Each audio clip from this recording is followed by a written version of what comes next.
श्री शिवाय नमस्तुभयम। दोस्तों, जैसा कि आप सभी लोग जानते हैं कि 17 मई 2026 यानी रविवार को पड़ रही है पुरुषोत्तम मास की ज्येष्ठ शुक्ल पक्ष प्रतिपदा तिथि, जो बहुत ही खास है। और दोस्तों, ये वो तिथि है जो कि पुरुषोत्तम मास में रविवार को पड़ रही है।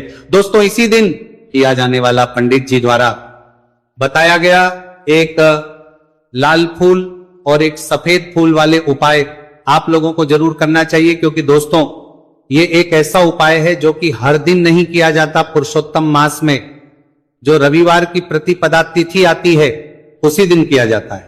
अगर आप लोगों ने इस उपाय को नहीं किया है या किसी कारणवश नहीं कर पाए हो तो इस पुरुषोत्तम रविवार प्रतिपदा तिथि के दिन इस उपाय से मत चूकना। दोस्तों देखिए, ये दिन इतना खास होता है, इतना महत्वपूर्ण होता है। देखा गया है कभी कभी बड़े बड़े पूजा पाठ अनुष्ठान से जो मनोकामना पूर्ण नहीं होती है, वह पुरुषोत्तम रविवार के दिन एक छोटे से करने से ही आपकी मनोकामना पूर्ण हो जाती है। और बहुत सारे लोगों ने इस उपाय को किया भी है और उनको इस उपाय को करने का फल भी जरूर मिला है। अगर आप लोग भी इस उपाय को इस रविवार के दिन करना चाहते हैं तो आप इस उपाय को जो है को पहले अच्छे से समझ लेना, सुन लेना, उसके बाद करना। आपको इस उपाय का फल जरूर मिलेगा, आपकी सभी मनोकामनाएं पूरी हो जाएंगी। दोस्तों, हम आपको यहां पर बता दें कि ये जो एक लाल फूल और एक सफेद फूल वाले उपाय है, ये उपाय पंडित जी ने अपनी अभी किसी और की कथा में ही बताया है। उपाय को करने से आपके घर में चाहे किसी भी प्रकार की दुहक और समस्या क्यों ना चल रही हो, आपको उसका कारण भी नहीं पता है कि भाई ये समस्या किस कारण से चल रही है। उसका कुछ भी कारण हो सकता है, जैसे पितृदोष हो सकता है, कालसर्प दोष हो सकता है, या किसी भी तरह का मंगल दोष भी हो सकता है। और भी बहुत तरह के दोष होते हैं, कुछ भी हो सकता है। पर आपको इस उपाय को करने के लिए अपने दोष को पता लगाने की भी जरूरत है। आपके घर में किस कारण से इतनी दुख और परेशानी आ रही है वो भी आपको पता लगाने की जरूरत नहीं है। बस रविवार को प्रतिपदा तिथि के दिन इस उपाय को कर लेना है, क्योंकि इसी एकमात्र उपाय को करने से आपके पूरे घर परिवार में सुख और शांति हो जाएगी। आपके घर में अच्छे अच्छे काम होने लगेंगे। आपकी जो भी मनोकामना होगी वो भी धीरे धीरे करके पूर्ण होना शुरू हो जाएगी। अब हम समझते हैं इस एक लाल फूल और एक सफेद फूल वाले उपाय को आपको करना कैसे, किसको करना है, किस करना है और कैसे करना है। देखो, उपाय बिल्कुल आसान है, बस समझने वाली बात है। ध्यान से समझिए, उसके बाद ही आप लोग जो है इस उपाय को जरूर कीजिएगा। सबसे पहली चीज हम लोग ये समझते हैं कि इस एक लाल फूल और एक सफेद फूल वाले उपाय को इस आने वाली रविवार प्रतिपदा तिथि के दिन किसको करना है।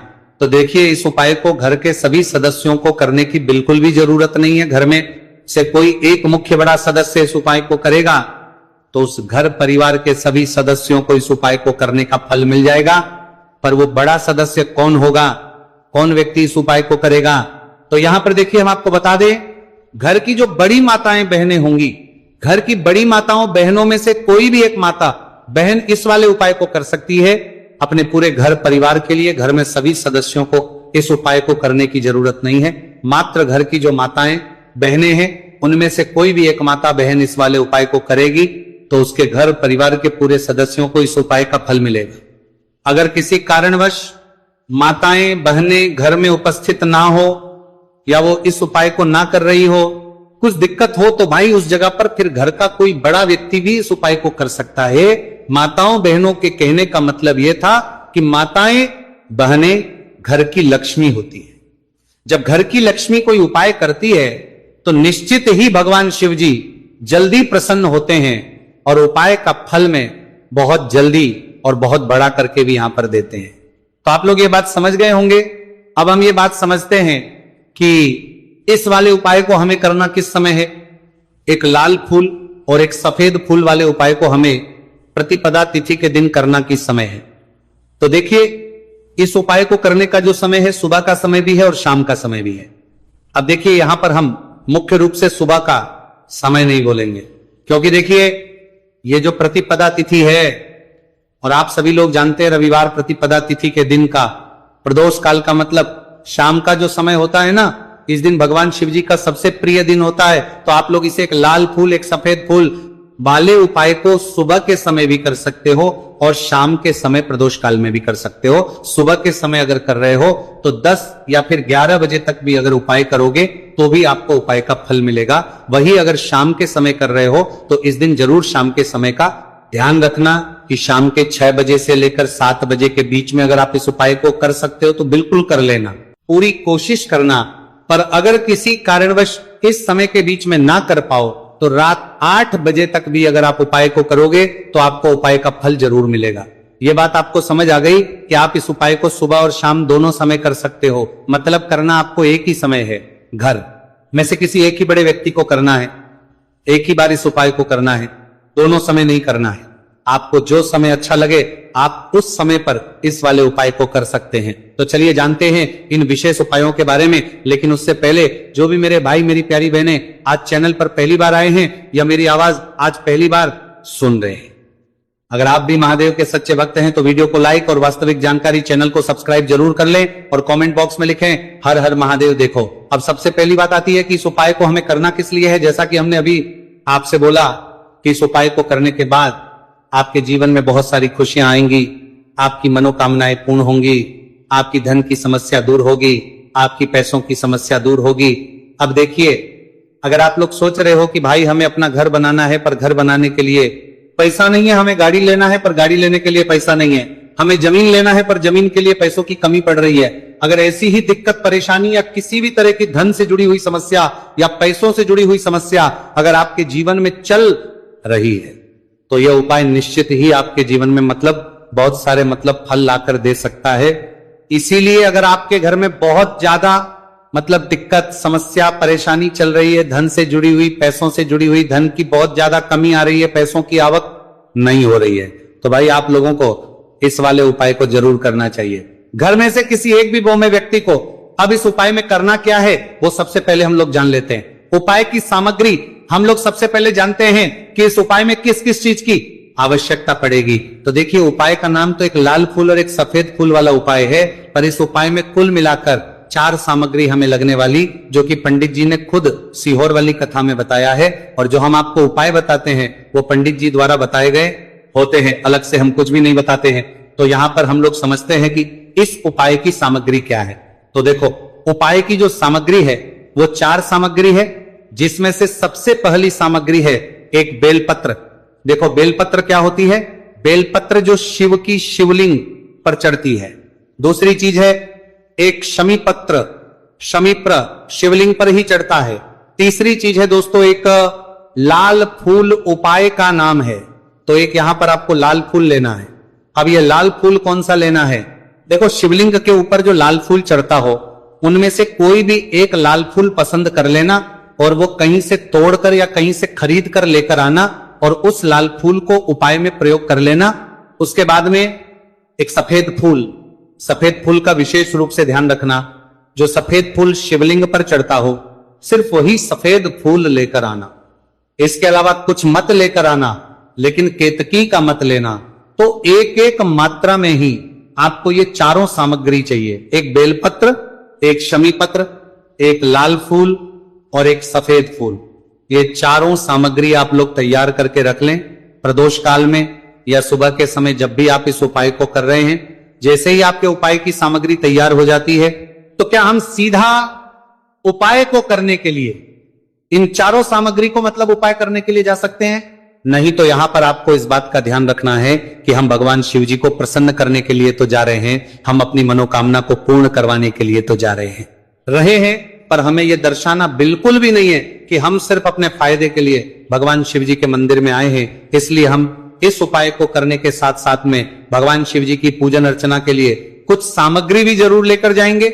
जैसे कि सुबह समय अगर आप उपाय को कर रहे हो, इस एक लाल फूल और एक सफेद फूल वाले उपाय को, तो भाई सुबह के समय आपको एक लोटा जल लेकर जाना है।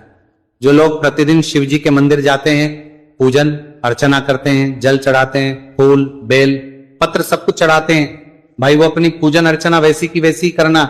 बाकी जो सिर्फ उपाय को करने के लिए जा रहा है, जो कुछ भी लेकर नहीं जा रहा है, उससे कम एक लोटा जल अपने घर से भरकर लेकर जाना, अगर आप उपाय को कर रहे हो, है ना।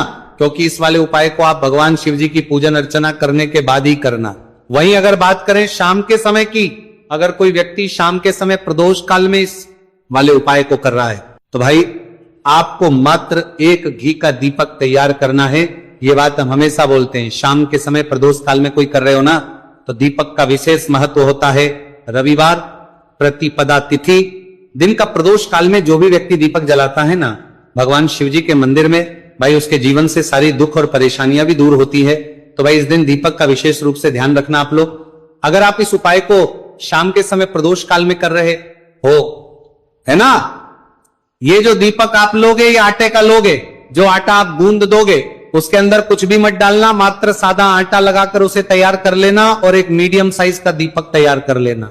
दीपक ना ज्यादा छोटा हो ना ज्यादा बड़ा हो, है ना। उसके बाद में दीपक आपका तैयार हो जाए तो इसके अंदर जो बत्ती रखोगे वो गोल बत्ती रखोगे। देखो गोल बत्ती भी दो तरह की होगी, एक बाजार की और एक घर वाली। तो कोशिश करना अपने घर में जो रुई रखी हुई है उस रुई से आप लोग एक गोल बत्ती अपने ही हाथों से बनाओ। उपाय का फल अच्छा मिलता है।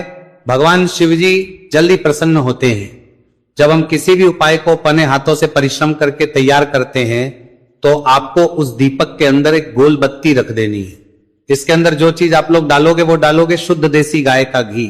इस बात का विशेष रूप से ध्यान रखना, शुद्ध देसी गाय का घी ही डालना है, तेल वगैरह नहीं। आज के दिन तो मत डालना, रविवार प्रतिपदा तिथि के दिन, क्योंकि भगवान शिव जी का सबसे प्रिय दिन और प्रिय समय पर हम लोग इस वाले उपाय को कर रहे हैं। तो थोड़ा सा शुद्ध गाय का घी इतना डालना कि वो दीपक कुछ समय तक चल सके। ना बाजार वाला मिलावटी घी डालना, ना भैंस का घी डालना, शुद्ध देसी गाय का घी। आपको ढूंढने में थोड़ी मतलब मेहनत लगेगी और महंगा भी मिलेगा, पर गाय के घी से भगवान शिव जी प्रसन्न होते हैं और उसी शुद्ध देसी गाय के घी से घर में बरकत भी बनी रहती है और हमारे घर में सुख शांति भी बनी रहती है। इसलिए इस शुद्ध देशी गाय का घी अपने घर में हमेशा रखा करो।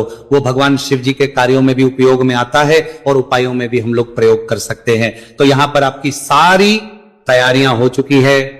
उपाय को करते समय शुद्धता का विशेष रूप से ध्यान रखिएगा। सुबह कर रहे हो तो भाई सुबह तो आपको स्नान करना ही करना है। बाकी शाम को कर रहे हो तो शाम को मात्र हाथ मुंह धोकर भी आप लोग इस वाले उपाय को कर सकते हो। कोई दिक्कत वाली बात नहीं है भाई। उपाय की पूरी सामग्री तैयार कर और पूजन सामग्री लेकर आपको भगवान शिव जी के मंदिर पहुंचना है, जो आपके घर के पास में हो, जहां पर शिवलिंग विराजित हो, शिवालय हो, वहां पर आप लोगों को पहुंचना है। और जैसे ही आप भगवान शिव जी के मंदिर में पहुंचते हो वहां जाकर ही उपाय शुरू नहीं करना है। पहले आपको भगवान शिव जी की पूजन अर्चना करना है। पूजन अर्चना कैसे करोगे? सुबह के समय गए हो तो एक लोटा जल वगैरह जो भी पूजन सामग्री लेकर गए हो, उससे पहले पूजन सामग्री आप लोग मतलब पूजन भगवान शिव जी की कर लो। जो व्यक्ति सिर्फ एक लोटा जल लेकर गए हैं वो शिव जी के शिवलिंग पर मात्र एक लोटा जल एक धारा से धीरे धीरे करके चढ़ा लो। अपनी पूजन अर्चना आप लोग जो है पूरी कर लो पहले।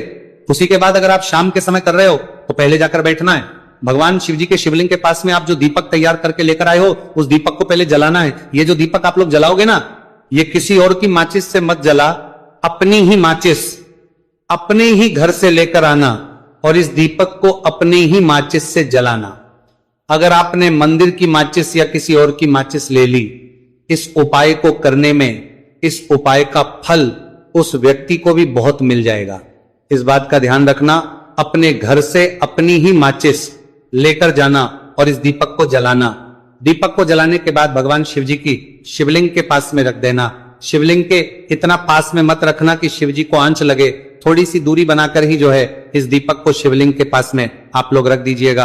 अब जैसे ही आपकी पूजन अर्चना हो जाती है भगवान शिव जी के शिवलिंग के सामने या आसपास कहीं पर भी बैठ जाइए उपाय को करने के लिए। और उपाय को करने से पहले आप लोग अपनी वो चारों पूजन सामग्री निकाल लीजिए। उपाय की जो सामग्री है वो निकाल लीजिए और भगवान शिव जी के शिवलिंग के ऊपर एक माता अशोक सुंदरी जी का स्थान देख लीजिए। माता अशोक सुंदरी जी का जो स्थान होता है वो जलाधारी के ऊपर होता है, जलाधारी के बिल्कुल बीचों बीच में होता है। आप लोगों ने देखा भी होगा शिवलिंग की जलाधारी होती है, जलाधारी के बिल्कुल बीचों बीच का जो स्थान होगा वो माता अशोक सुंदरी जी का स्थान होगा, क्योंकि यहीं पर हमें ये जो है उपाय को करना है। सबसे पहली चीज, अब हम उपाय को करना शुरू करते हैं। आप सबसे पहले अपनी एक बेलपत्र उठा लो। एक बेलपत्र को आपको माता अशोक सुंदरी जी वाले स्थान पर सबसे पहले समर्पित करना है।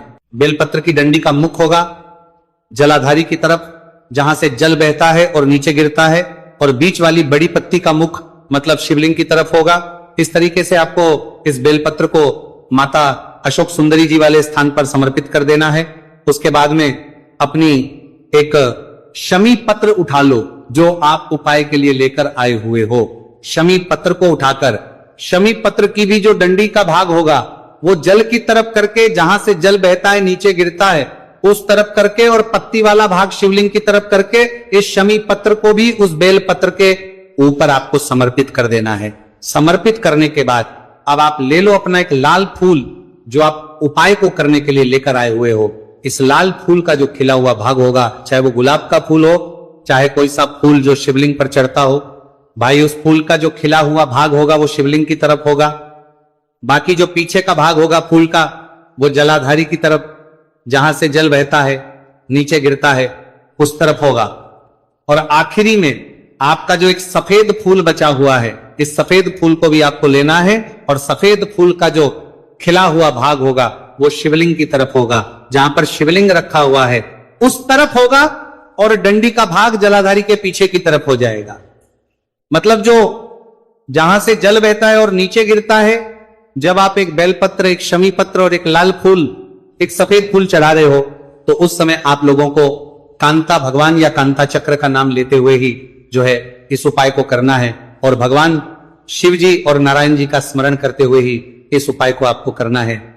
तो जब भी आप एक बेलपत्र, एक शमी पत्र, एक लाल फूल और एक कमी हो रही है, जो भी दुख और समस्या परेशानी चल रही हो आपको अपनी, वो दुख और जो है भगवान शिव जी से उपाय को पूरा करने के बाद वहीं पर पास में बैठकर बोल देना है, हाथ जोड़ के आंखें बंद करके अपनी परेशानी और श्री शिवाय नमस्तुभयम का जाप करना है। दोस्तों, आज हमने इस वीडियो में कुछ उपाय बताए हैं जो आपको करने हैं। अगर आपको वीडियो अच्छी लगी हो तो वीडियो को 1 लाइक और चैनल को सब्सक्राइब जरूर करें। हर हर महादेव।